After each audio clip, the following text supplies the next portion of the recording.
Venezuela's long-running political and economic crisis is reaching a critical point.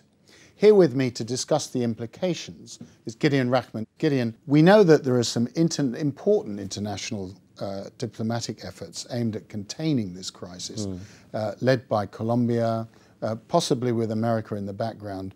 What chances do you think they have of heading this off?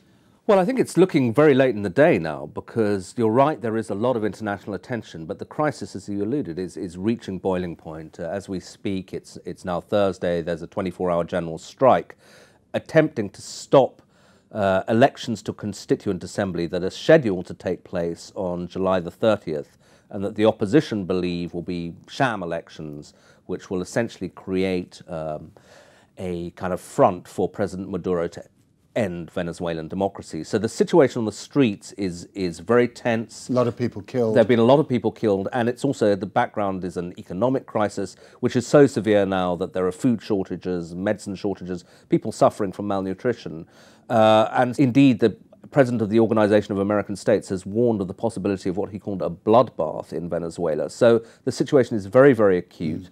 As a result, there's a lot of international attention, and maybe they can get some intervention off the ground, but it's getting late. Yeah, I was talking to a Latin American leader last week in America, and he was saying, look, if this Constituent Assembly goes ahead, the Constitution is changed, we could have in effect a kind of Soviet-style republic established in Venezuela, which would be terrible for the hemisphere.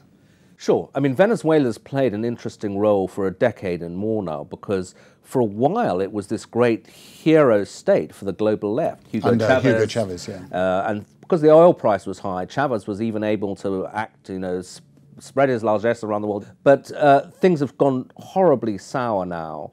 Venezuela has relatively few friends and defenders left. If you look at the countries and organizations that have lined up to condemn it, it's not just the United States, it's also the Organization of American States. Mexico, Argentina. Brazil, all the democracies of Latin America essentially are saying this has gone too far. Some say it in relatively understanding tones, some are very harsh in their criticism, but Venezuela's friends are really down to maybe Cuba. And Cuba could actually play a role in a mediation, although some would find that distasteful because it's hardly a democracy itself, obviously isn't. It's true, though. Cuba, interestingly, played an important role in facilitating the peace talks between Colombia and the FARC rebels. Indeed, and if you're going to get the Maduro government to the table, you have to have some interlocutor that they might be willing to trust. So where's the leverage over Maduro and his regime? Well, the problem is that the economy is already kind of in a state of semi-collapse. So in a way, threatening them with economic sanctions, how much worse can it get? The US is talking about sanctions, however. There is an oil sanction, but that would hurt America itself because Venezuela is an important supplier.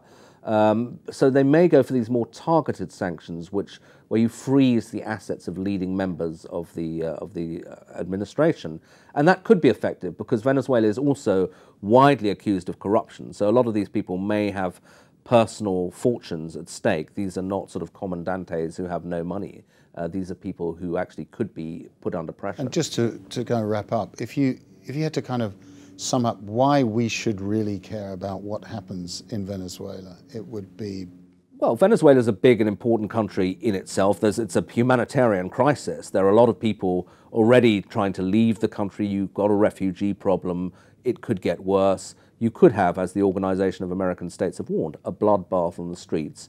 And Latin America itself, if you want to look at the broader implications, is in a sort of slightly febrile state at the moment. You've got a massive political crisis going on in Brazil, the region's largest state, with repeated impeachments of presidents. And you've got other fragile states around. So what happens in Venezuela would have implications right across the region. Venezuela, a big test for the region. Thank you very much, Gideon. Pleasure.